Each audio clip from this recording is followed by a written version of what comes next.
El tenedor de plata tocó el plato de porcelana. El sonido fue mínimo, pero en el salón privado del restaurante La Orquídea resonó como un disparo. 50 invitados de la alta sociedad de Miami guardaban un silencio sepulcral. El aire acondicionado del lugar apenas lograba disipar la tensión que acababa de apoderarse de la habitación. Frente a mí, mi nuera Valeria sostenía una copa de champán. Llevaba un vestido de seda esmeralda y sonreía con esa calidez prefabricada que había perfeccionado durante años. En el centro de la mesa principal descansaba un pastel de 3 pisos, decorado con flores de azúcar que imitaban a la perfección mi flor favorita, la orquídea blanca. Valeria acababa de hacer un brindis. Con una voz cargada de una falsa y repugnante compasión, le había anunciado a 50 de mis amigos más cercanos, a mis socios del club de campo y a mi propia familia, que este viernes me trasladarían a Villa del Sol, un centro de cuidado de la memoria de máxima seguridad. No moví un solo músculo, no parpadeé, no dejé que la indignación alterara el ritmo de mi respiración. Me limité a mirar el pastel, luego a Valeria, y mantuve un silencio absoluto. En mi mundo, el silencio es la herramienta más devastadora que existe. Permítanme presentarme. Mi nombre es Beatriz. Acabo de cumplir 70 años. Durante 32 años de mi vida, fui gemóloga forense y tasadora de patrimonios para las casas de subastas más elitistas de América Latina y los Estados Unidos. Pero mi verdadero talento, la razón por la que mi nombre infunde un respeto absoluto en ciertos círculos, es mi trabajo como testigo experta en los tribunales federales. He pasado décadas sentada en estrados judiciales, bajo el escrutinio de abogados implacables, testificando sobre la autenticidad de diamantes, esmeraldas y documentos históricos. He enviado a hombres muy poderosos a prisiones federales por el simple acto de la falsificación. Mi cerebro está entrenado para detectar la más mínima anomalía. Una fisura microscópica en una piedra preciosa, una alteración en la tinta de un certificado, una mentira oculta en el lenguaje corporal de un estafador. Vivo sola en una extensa propiedad de estilo mediterráneo en Coral Gables.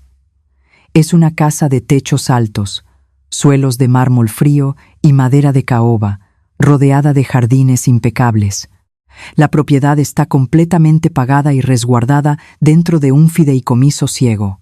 Desde que mi esposo falleció, la casa ha sido mi santuario, un lugar de orden absoluto, donde cada objeto tiene su propósito y su historia. En esta comunidad de Miami, el peso cultural del qué dirán lo es todo. Las familias de la alta sociedad hispana construyen imperios sobre la base de la apariencia. Una imagen impecable es la moneda de cambio más valiosa. Y nadie entendía esto mejor que Valeria. Valeria entró en nuestra familia hace 8 años. Es una administradora de alto rango en un prestigioso hospital privado de Miami. Desde el primer día noté su ambición. No era una ambición ruidosa, sino una maquinaria silenciosa y calculadora. Es encantadora, despiadadamente organizada y tiene la habilidad de manipular la realidad con una sonrisa cálida. Su frase característica, la que repite cada vez que toma el control de una situación, es: ya está coordinado. Mi hijo Mateo es un hombre brillante en el quirófano, pero peligrosamente ciego fuera de él. A sus 45 años, es un cardiólogo altamente especializado, consumido por completo por su carrera médica. Mateo no tiene malicia en su corazón, pero ha subcontratado ciegamente su vida doméstica y su conciencia familiar a Valeria. Él confía en ella de manera absoluta, ignorando que su esposa es una arquitecta de la manipulación. El plan de Valeria no comenzó de la noche a la mañana. Fue una campaña de luz de gas meticulosamente diseñada que duró 18 meses. Una reubicación silenciosa de mi autoridad. Comenzó con cosas pequeñas. Mis llaves desaparecían de la mesa de la entrada y aparecían horas después en el cajón de la cocina. Valeria me miraba con ojos llenos de lástima y me decía: «Beatriz, te estás olvidando de dónde dejas las cosas. Ya está coordinado. Yo me encargo de hacer copias. Luego, Comenzó a interceptar mi correo. Facturas que yo siempre pagaba a tiempo desaparecían misteriosamente, generando avisos de retraso que ella se aseguraba de mostrarle a Mateo con una expresión de profunda preocupación. Pero el verdadero veneno lo esparció en el club de campo. Durante los almuerzos dominicales y los torneos de golf, Valeria se acercaba a mis amigas de toda la vida, a los miembros de la junta directiva, y bajaba la voz. Susurraba mentiras envueltas en falsa preocupación. Decía cosas como, «Pobre Beatriz. Su mente ya no es la misma. Mateo y yo estamos tan preocupados por su seguridad en esa casa tan grande». El objetivo final de Valeria era transparente para mí. Quería declararme legalmente incompetente. Si lograba que un juez me declarara incapaz de manejar mis propios asuntos, ella y Mateo asumirían el control total de mi patrimonio. Valeria quería la mansión de Coral Gables. Quería liquidar mis cuentas de inversión para financiar el estilo de vida opulento que su salario de administradora no podía sostener en uno de los códigos postales más caros del país. Quería mi dinero. Y quería mi encierro. El descubrimiento de su trampa ocurrió hace exactamente 3 meses. Era un domingo por la tarde. Habían venido a cenar a mi casa. Mateo estaba en el patio trasero, hablando por teléfono con un colega del hospital. Valeria estaba en el baño de visitas. Yo me encontraba en la cocina, preparando el café. Sobre la inmensa isla de granito de la cocina, Valeria había dejado su bolso de diseñador. Estaba ligeramente abierto. Mi ojo, entrenado durante décadas para escanear detalles fuera de lugar, captó el borde de un sobre médico oficial que asomaba entre su billetera y su estuche de maquillaje. No fue curiosidad lo que me impulsó a mover la mano. Fue instinto de supervivencia. Con un movimiento fluido y silencioso, extraje el sobre. Estaba a nombre de Valeria, pero el membrete pertenecía al consultorio del doctor Navarro. El doctor Navarro es un médico general de 58 años, afable pero increíblemente perezoso. También es el compañero de golf de Mateo desde hace más de una década. Abrí el sobre. Dentro había una carta clínica, impresa en papel oficial. Mis ojos recorrieron las líneas de texto. La carta detallaba un supuesto deterioro cognitivo severo en mi persona. Describía episodios de desorientación, pérdida de memoria a corto plazo y un riesgo inminente para mi propia seguridad. El último párrafo era una recomendación médica formal para mi ingreso inmediato en un centro de cuidado de la memoria. Al final de la página descansaba la firma del doctor Navarro. El doctor Navarro no me había examinado en más de 2 años.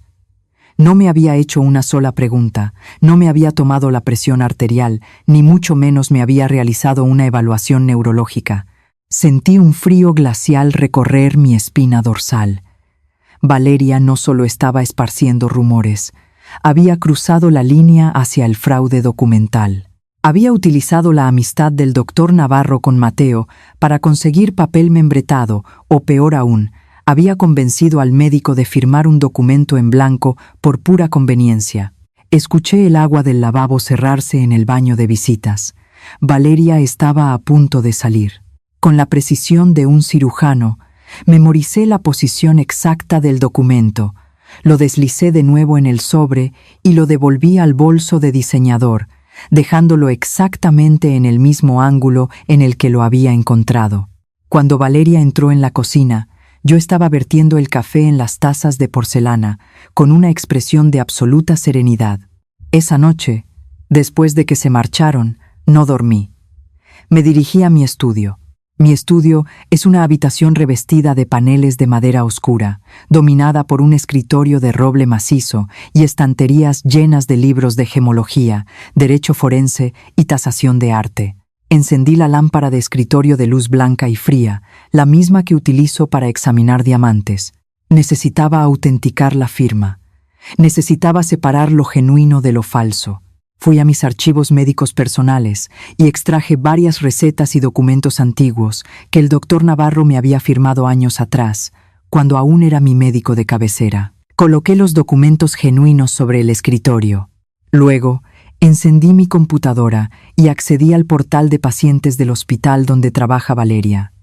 Sabía que ella solía subir copias digitales de los expedientes familiares. Allí estaba.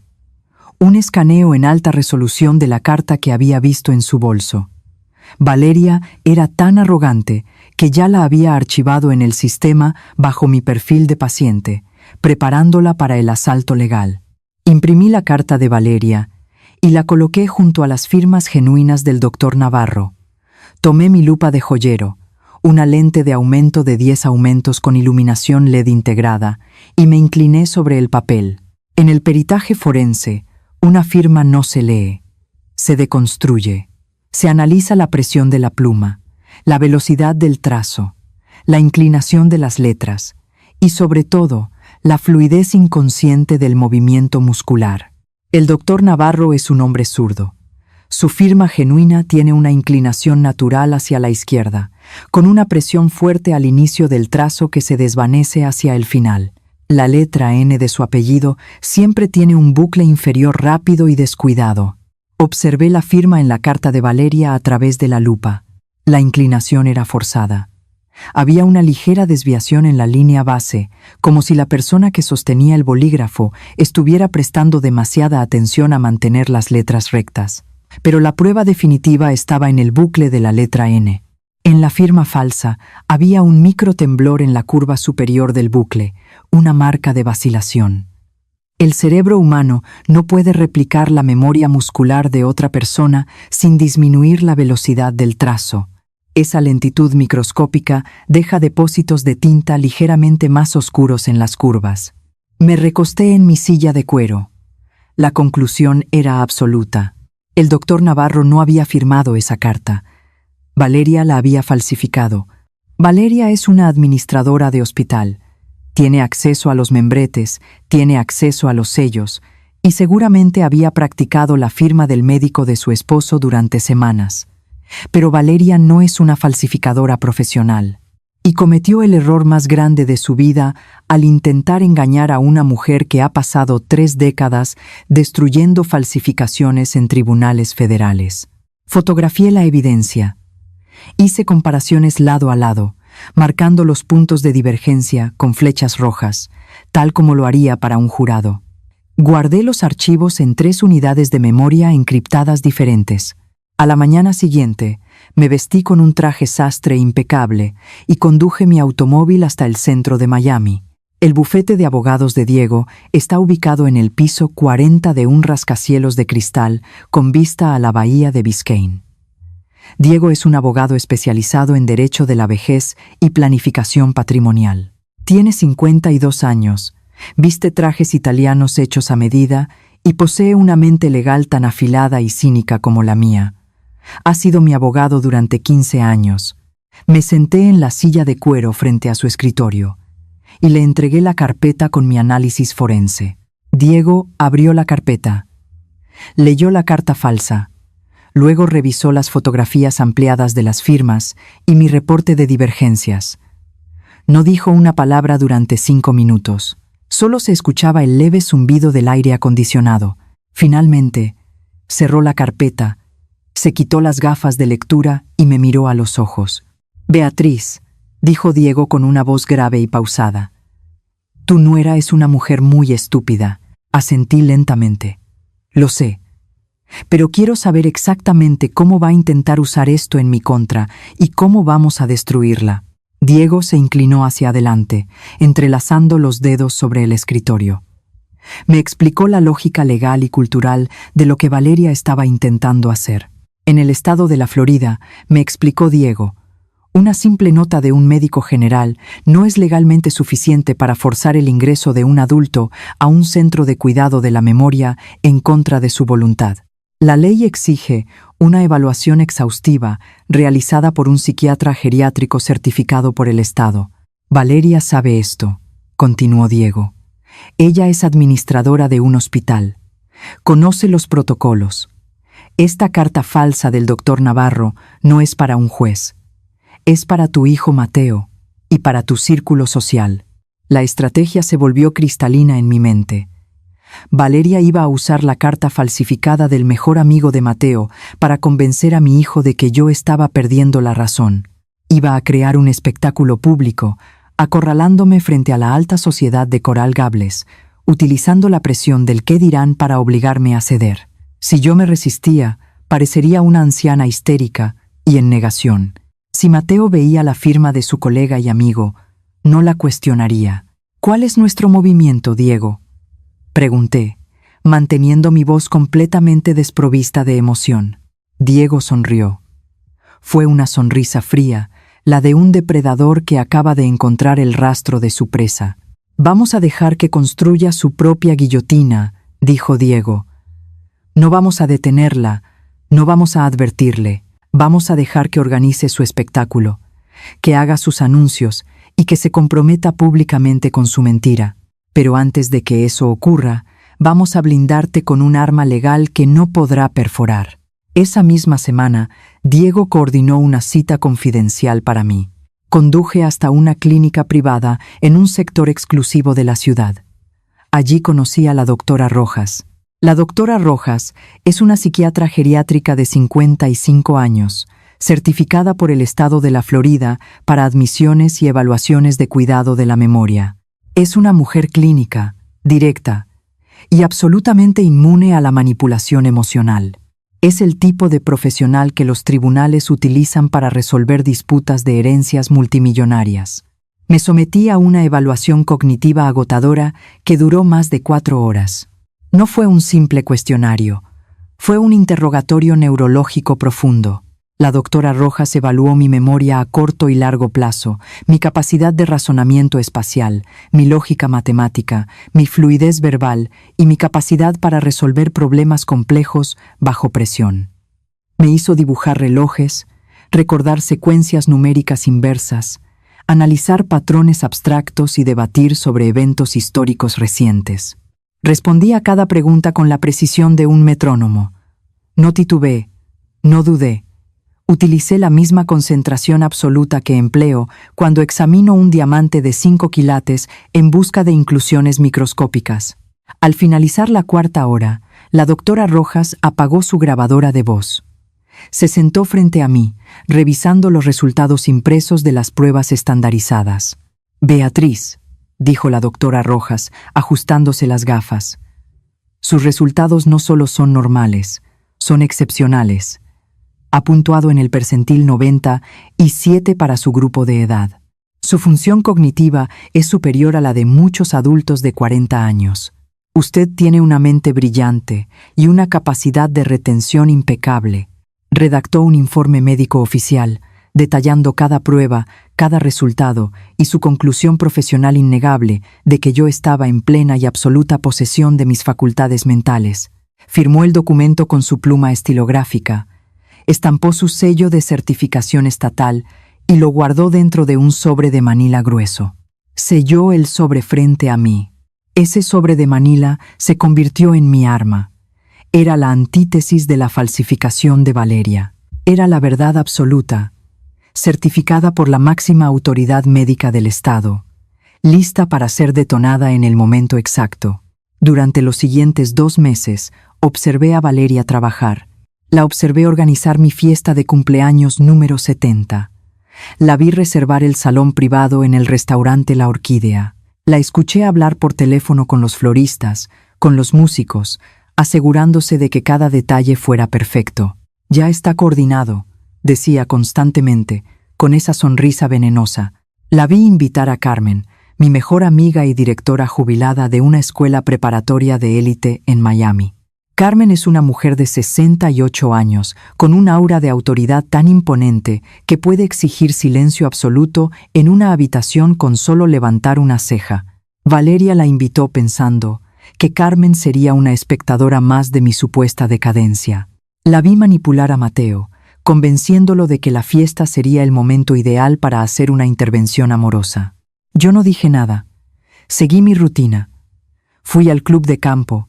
Cuidé mis rosas en el jardín. Leí mis libros en el estudio. Dejé que Valeria cavara la fosa, centímetro a centímetro, asegurándome de que fuera lo suficientemente profunda para que nunca pudiera salir de ella.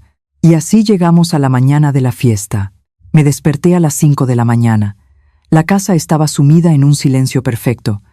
Me levanté de la cama y caminé hacia mi vestidor. No elegí mi ropa como una mujer que va a celebrar su cumpleaños. Elegí mi ropa como una mujer que va a la guerra. Saqué un vestido de lana gris de corte impecable. Es el mismo vestido que usé la última vez que testifiqué en un tribunal federal de distrito. Es sobrio, elegante y proyecta una autoridad inquebrantable. Me lo puse con movimientos lentos y deliberados. Me recogí el cabello en un moño perfecto, sin dejar un solo mechón fuera de lugar. Luego, caminé hacia el tocador de mármol. Tomé el frasco de cristal tallado.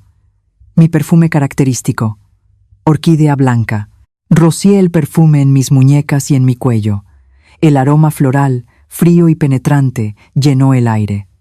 Durante 32 años, este aroma ha sido mi ancla sensorial. Es el olor de la preparación absoluta.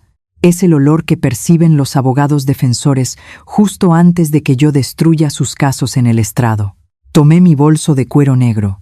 Dentro, descansaba el sobre de manila sellado de la doctora Rojas, junto con la carpeta que contenía el análisis forense de la falsificación de Valeria. Salí de mi casa y subí a mi automóvil. El trayecto hacia el restaurante fue tranquilo. El sol comenzaba a ponerse sobre Coral Gables, tiñendo el cielo de tonos anaranjados y púrpuras. El aire acondicionado del automóvil soplaba suavemente, manteniendo la temperatura exacta que me permite pensar con claridad. Sabía exactamente lo que me esperaba en el restaurante. Sabía que Valeria había orquestado una emboscada pública. Sabía que intentaría usar la presión social de la élite hispana para obligarme a aceptar mi propio encierro. Valeria pensaba que ella era la cazadora. Pensaba que la trampa se estaba cerrando sobre mí hoy. Llegué al estacionamiento del restaurante La Orquídea. Apagué el motor. El calor húmedo de la noche de Miami me golpeó al abrir la puerta del automóvil.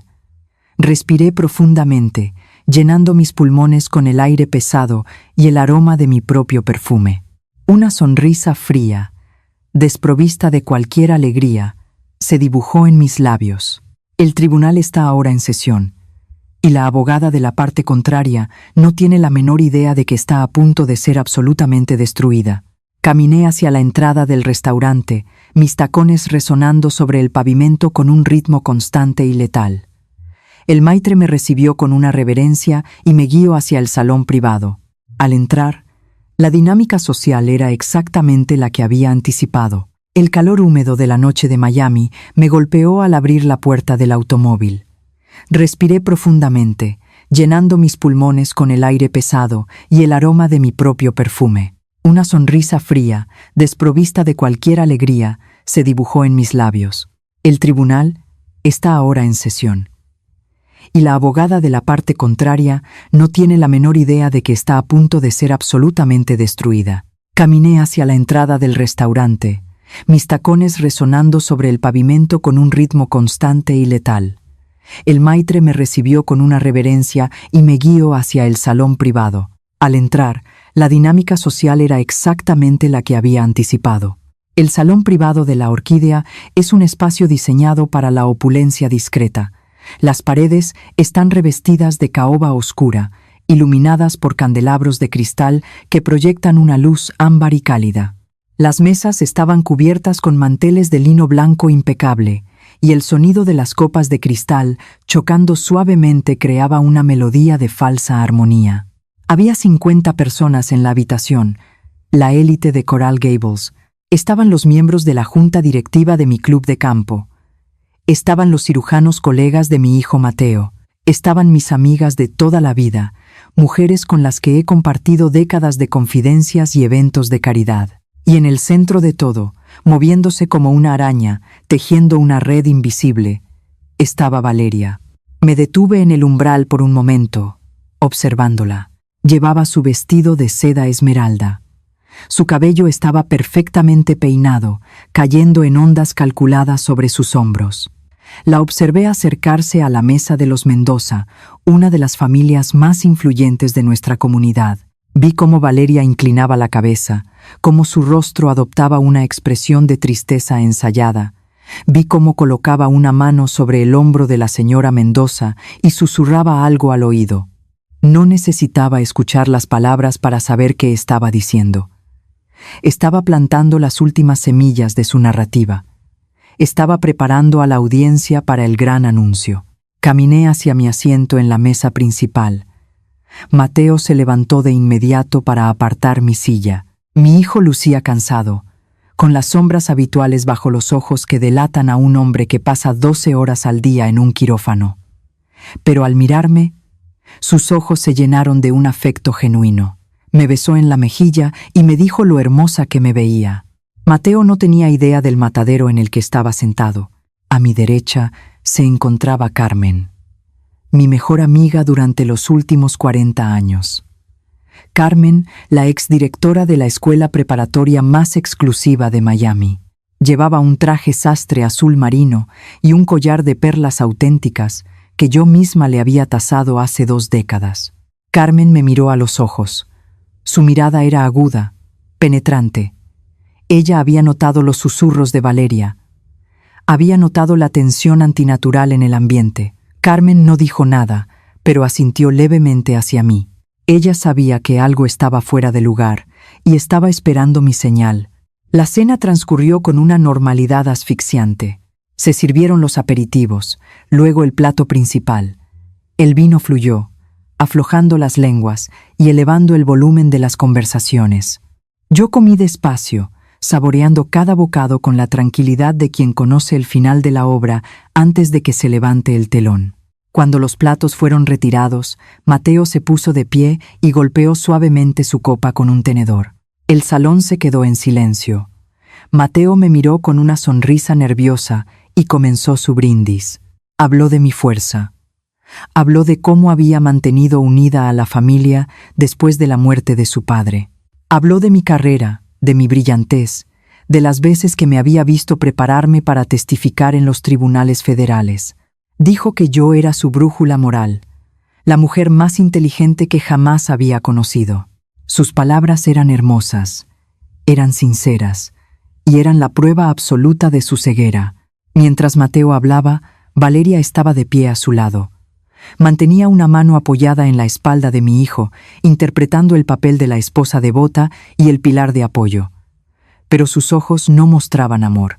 Sus ojos escaneaban la habitación, midiendo las reacciones de los invitados, calculando el momento exacto para dar su golpe.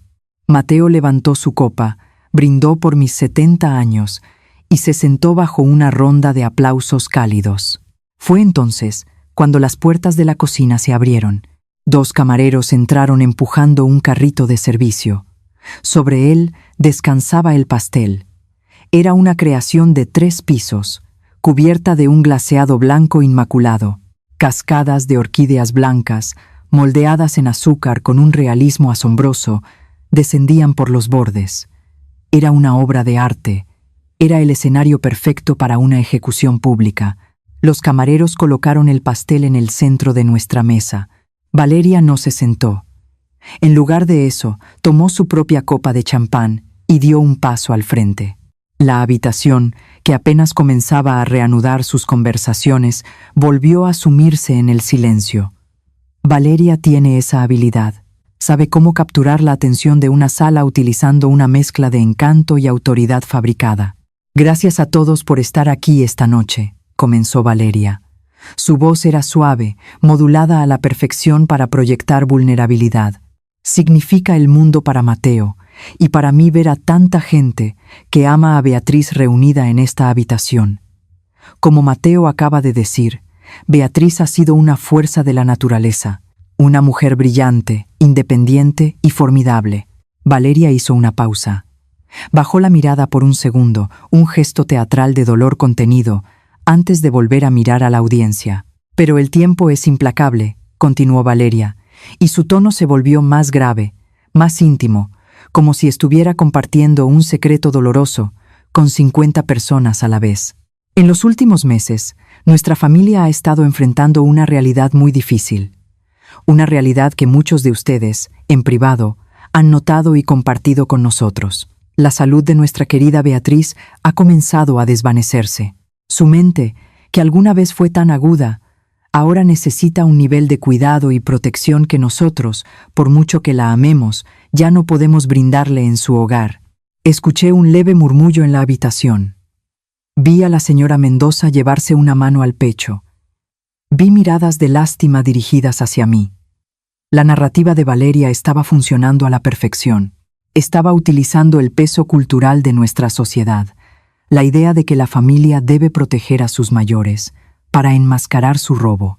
Es por eso que, después de muchas consultas médicas y noches de insomnio, Mateo y yo hemos tomado la decisión más difícil de nuestras vidas, dijo Valeria. Se giró hacia mí. Me miró con esa sonrisa cálida y prefabricada. Beatriz, te amamos demasiado para dejarte en peligro. Este viernes te trasladaremos a Villa del Sol. Es un centro de cuidado de la memoria maravilloso. Tendrás atención médica las 24 horas. Estarás segura. Ya está coordinado. Todo el papeleo está listo. El silencio que siguió a esas palabras fue absoluto. Nadie respiraba. 50 pares de ojos estaban fijos en mí, esperando mi reacción.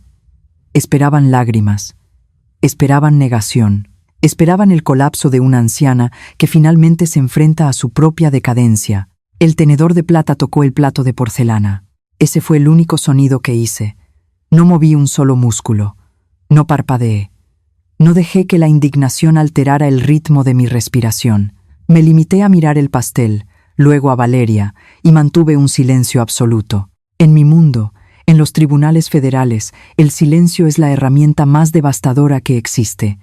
Cuando un abogado te ataca con una mentira, si respondes de inmediato, le das validez a su premisa. Pero si te quedas en silencio, si dejas que la mentira cuelgue en el aire, el peso de esa mentira comienza a asfixiar al mentiroso. Dejé pasar un segundo. Valeria mantenía su sonrisa, pero sus ojos comenzaron a mostrar una chispa de confusión. Dejé pasar 2 segundos.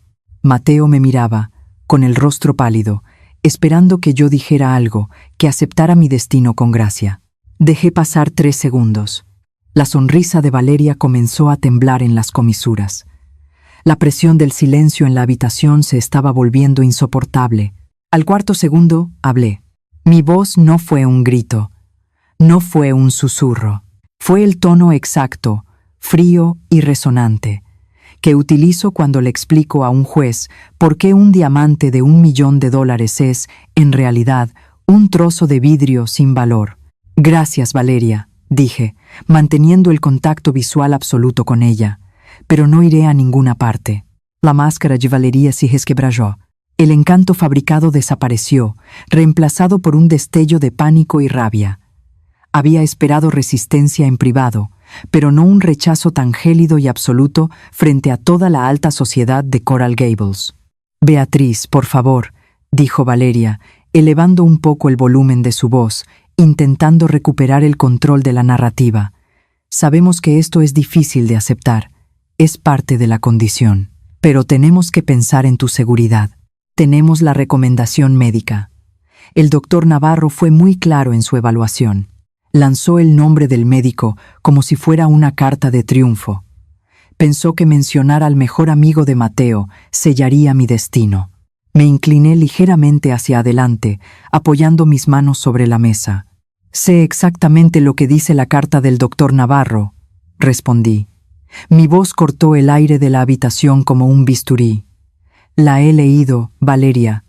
He leído cada palabra. El color abandonó el rostro de Valeria por completo. Sus ojos se abrieron de par en par.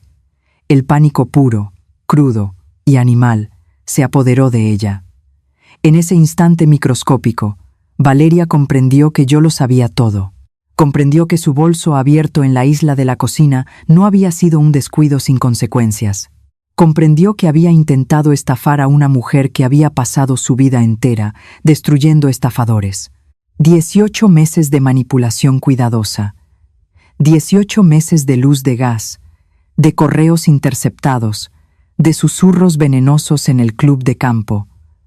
Todo se hizo añicos en un solo segundo. La mente de Valeria colapsó. Cuando un narcisista manipulador es expuesto públicamente y pierde el control de su narrativa, su reacción rara vez es lógica. Su reacción es violenta. Valeria dio un paso hacia mí. Su respiración era errática. Su mano, la misma mano que sostenía la copa de champán, temblaba incontrolablemente. «Tú no sabes de lo que hablas», siseó Valeria, perdiendo por completo su tono de voz educado. «Estás enferma, estás perdiendo la cabeza». Y entonces, en un acto de pura desesperación y pérdida total de control, Valeria extendió el brazo y golpeó violentamente el pastel de cumpleaños. El impacto fue brutal. El pastel de 3 pisos se tambaleó sobre su base de cristal. Las orquídeas de azúcar salieron volando por el aire. La estructura entera colapsó y cayó fuera de la mesa. El sonido del plato de porcelana estrellándose contra el suelo de madera resonó como una explosión. El glaseado blanco y el bizcocho se esparcieron por el suelo, manchando los zapatos de los invitados más cercanos. La habitación entera soltó un grito ahogado. Varias personas se pusieron de pie de un salto. La señora Mendoza se cubrió la boca con ambas manos, horrorizada. Mateo se levantó de golpe, tirando su silla hacia atrás. Miraba el pastel destrozado en el suelo, luego a su esposa, con una expresión de absoluta incredulidad. «¿Qué estás haciendo, Valeria?», preguntó Mateo, su voz temblando de confusión y miedo. Valeria estaba paralizada, mirando sus propias manos manchadas de glaseado, respirando agitadamente. Se había destruido a sí misma. Había mostrado su verdadera naturaleza frente a las 50 personas que más le importaba impresionar. Yo no me inmuté, no me encogí, no grité. Me puse de pie lentamente, con la misma gracia con la que me levantaría del estrado después de un testimonio exitoso. Me sacudí una pequeña miga imaginaria de mi vestido de lana gris. Tomé mi bolso de cuero negro de la silla. Miré a Mateo. No dije una palabra. Luego miré a Carmen, quien me devolvió una mirada de fiera aprobación. Di media vuelta y caminé hacia la salida del salón privado. Mis tacones resonaban sobre el suelo de madera, marcando el ritmo de mi victoria. Nadie intentó detenerme. Nadie se atrevió a decir una palabra. El silencio que dejé a mis espaldas era el silencio de una tumba recién cavada. Salí del restaurante y caminé hacia el estacionamiento. El aire húmedo de Miami me envolvió de nuevo. Abrí mi bolso, saqué mi teléfono celular y marqué un número. La llamada fue respondida al segundo tono.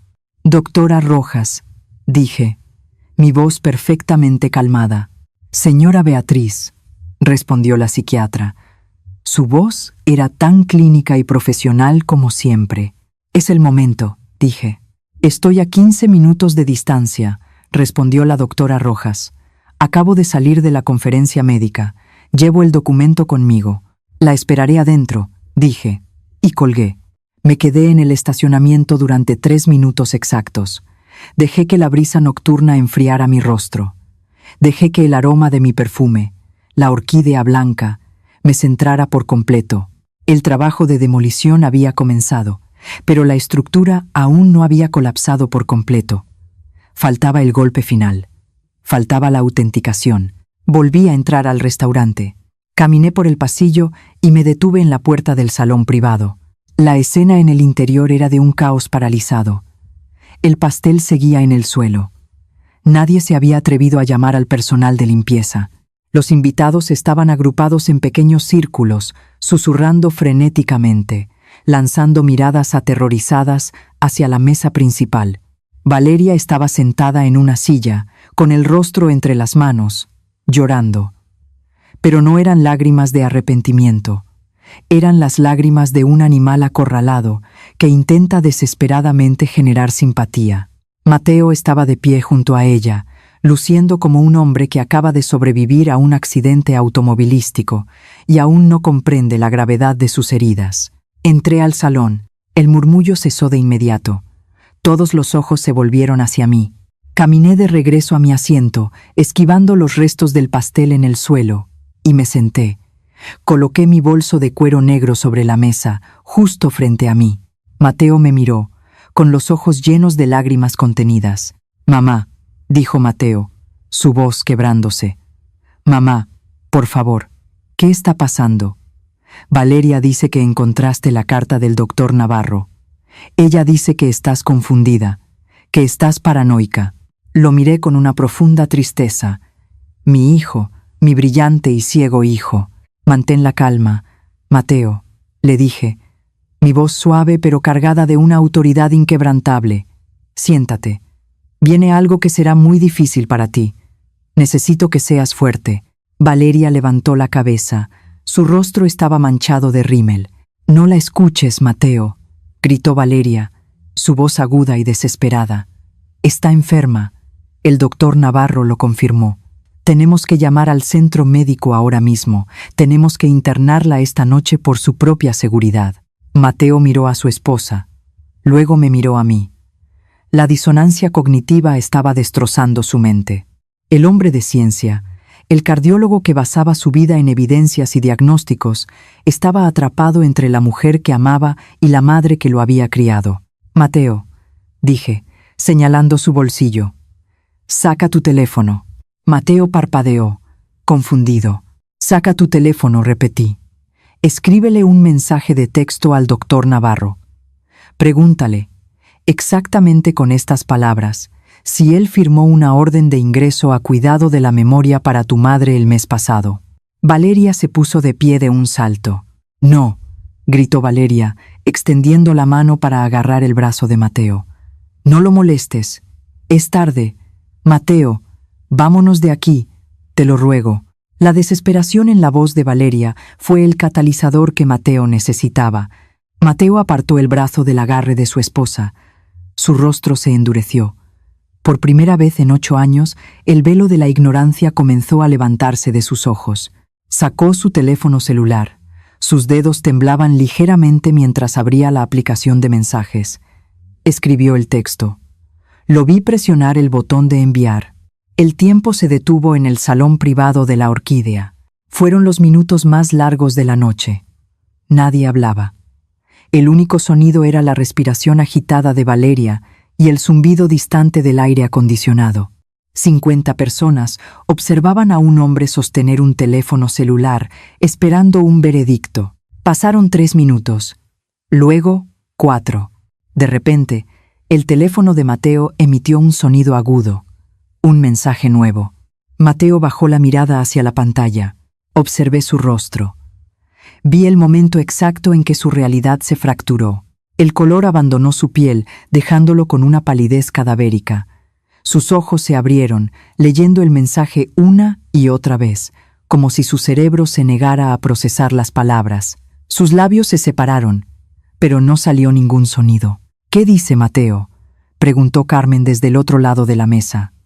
Su voz era firme, exigiendo la verdad que todos en la habitación estaban esperando.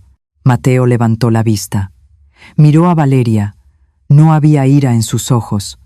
Solo había un vacío absoluto. El vacío de un hombre que acaba de descubrir que su vida entera es una mentira. Dice, susurró Mateo, su voz apenas audible. Dice que no sabe de qué estoy hablando. Dice que no te ha examinado en 2 años, mamá. Valeria retrocedió un paso, chocando contra la pared de caoba. Fue un malentendido, balbuceó Valeria, agitando las manos frente a ella. El asistente del doctor debió haberlo redactado. Yo solo recogí el sobre. Mateo, tienes que creerme. Justo en ese momento, la pesada puerta de madera del salón privado se abrió.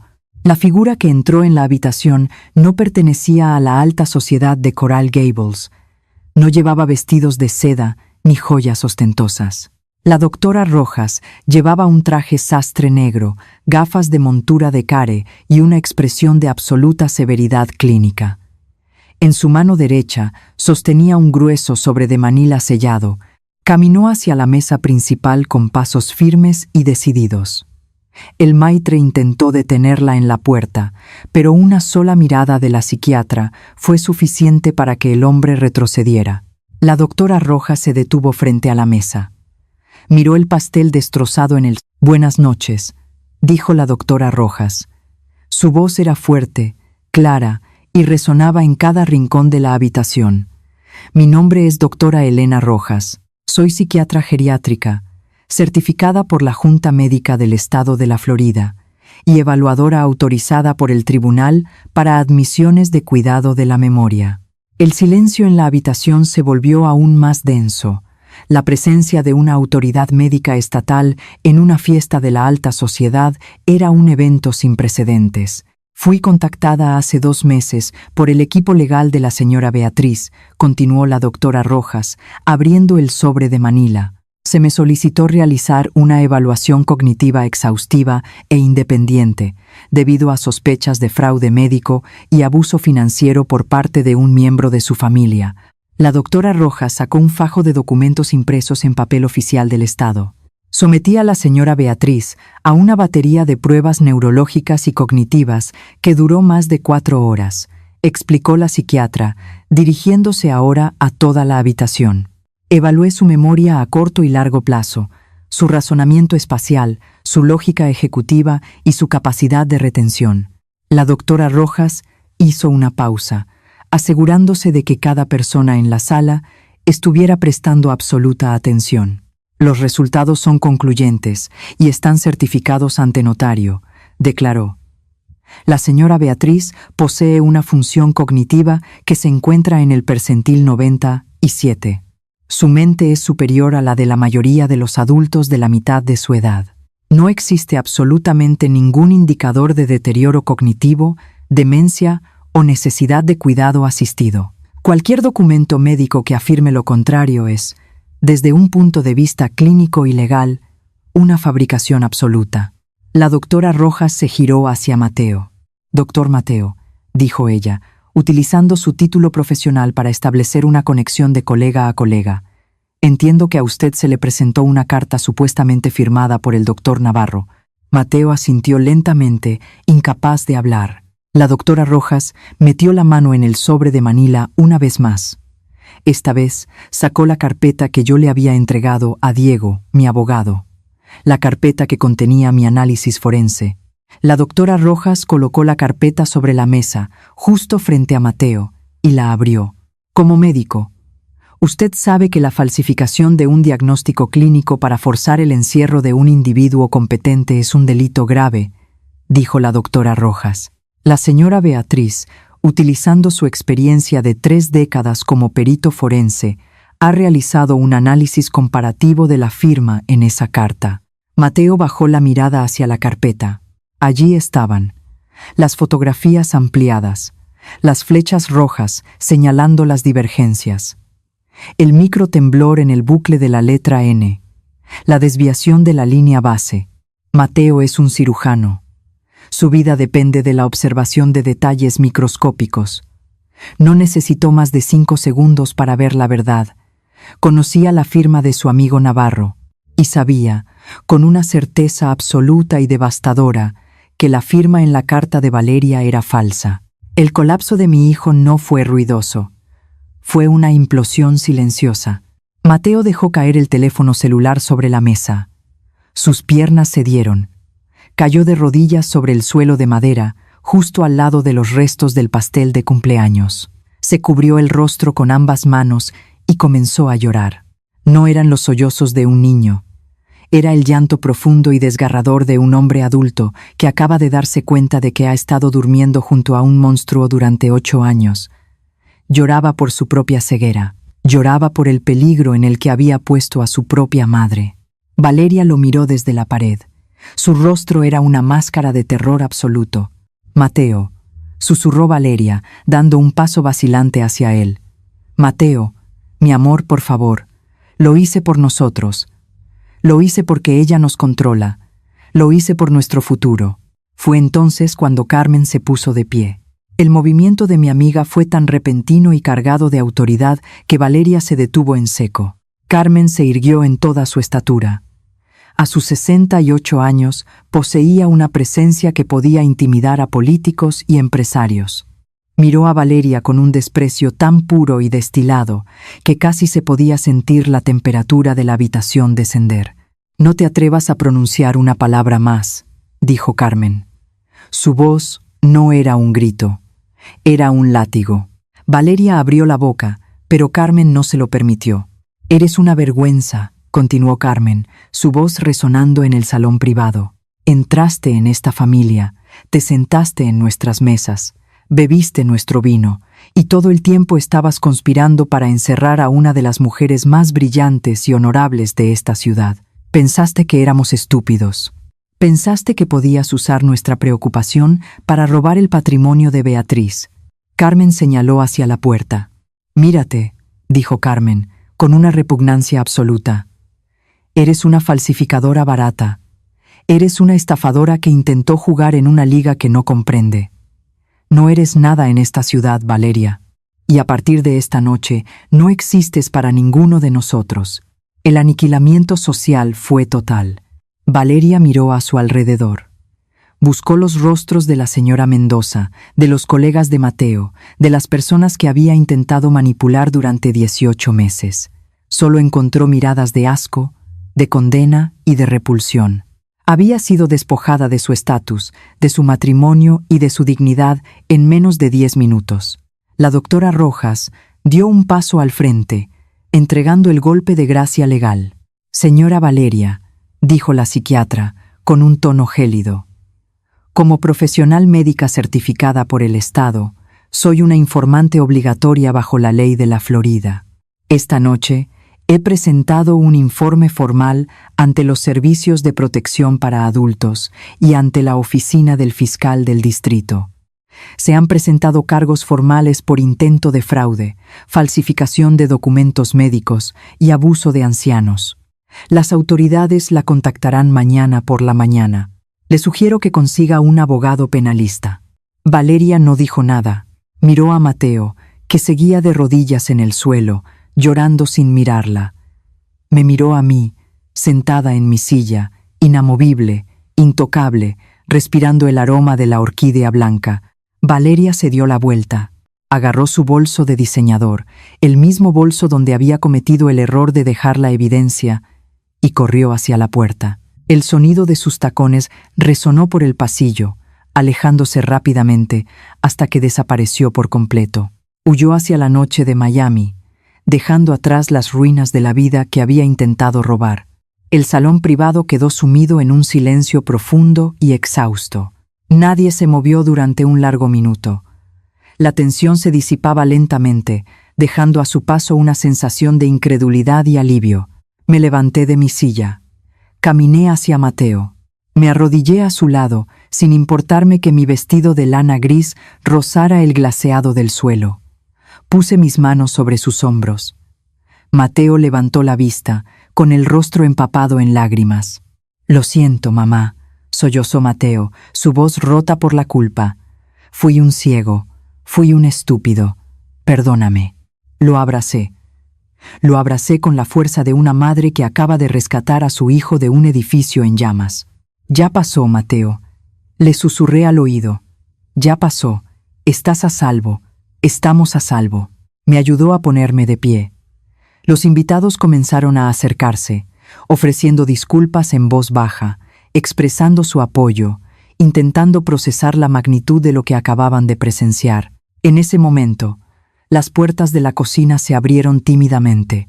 Una joven camarera, que claramente no tenía idea de la tormenta que acababa de arrasar la habitación, entró caminando con pasos lentos. Llevaba en sus manos un pequeño plato de postre. Sobre el plato descansaba un modesto pastel de vainilla del tamaño de una taza de té. En el centro del pequeño pastel ardía una sola vela. La camarera se acercó a la mesa principal, mirando nerviosamente los restos del gran pastel en el suelo. Colocó el pequeño plato frente a mí. «Feliz cumpleaños, señora», susurró la camarera, antes de retirarse rápidamente. Miré la pequeña llama parpadeante. La habitación entera guardó silencio. Mateo estaba a mi lado. Carmen estaba a mi derecha. La doctora Rojas observaba desde el otro lado de la mesa. Me incliné hacia adelante. No cerré los ojos. No pedí un deseo. Ya tenía exactamente lo que quería. Soplé la vela. Un aplauso suave, respetuoso y profundamente reverencial llenó la habitación. El epílogo de esta historia se escribió en los tribunales y en los pasillos de los hospitales, no en los salones de la alta sociedad. A la mañana siguiente, los servicios de protección para adultos iniciaron una investigación formal contra Valeria.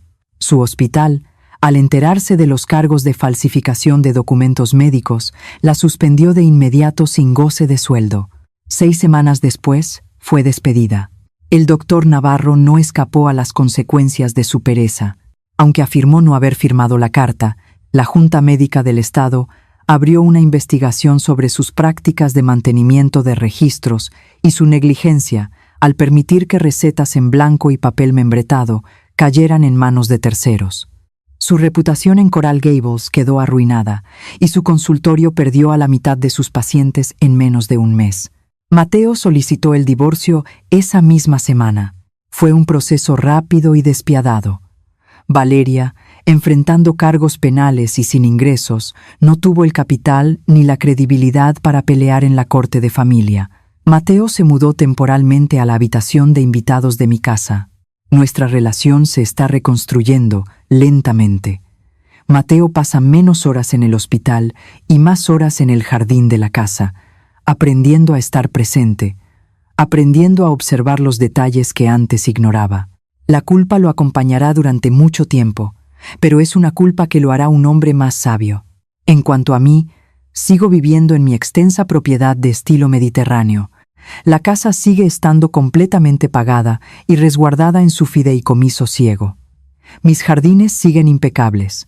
Mi mente sigue tan afilada como el primer día que pisé un tribunal federal. A veces me siento en mi estudio, rodeada de mis libros de gemología y derecho forense, enciendo la lámpara de luz blanca y fría y recuerdo la lección más importante que he aprendido en mis 32 años de carrera. La verdad no necesita gritar. La verdad no necesita hacer espectáculos públicos ni manipular las emociones de los demás. La verdad solo necesita paciencia. Cuando te enfrentes a un mentiroso, a un manipulador, a alguien que intenta reescribir la realidad para su propio beneficio, no entres en pánico, no te defiendas prematuramente, documenta cada movimiento, autentica cada pieza de evidencia, construye tu caso en el silencio absoluto, y luego, cuando el escenario esté listo y las luces estén encendidas, simplemente da un paso atrás. El verdadero poder no reside en destruir a tus enemigos. El verdadero poder reside en tener la paciencia absoluta para dejar que los culpables construyan su propia guillotina, y la sangre fría para observar cómo, inevitablemente, dejan caer la cuchilla sobre sí mismos.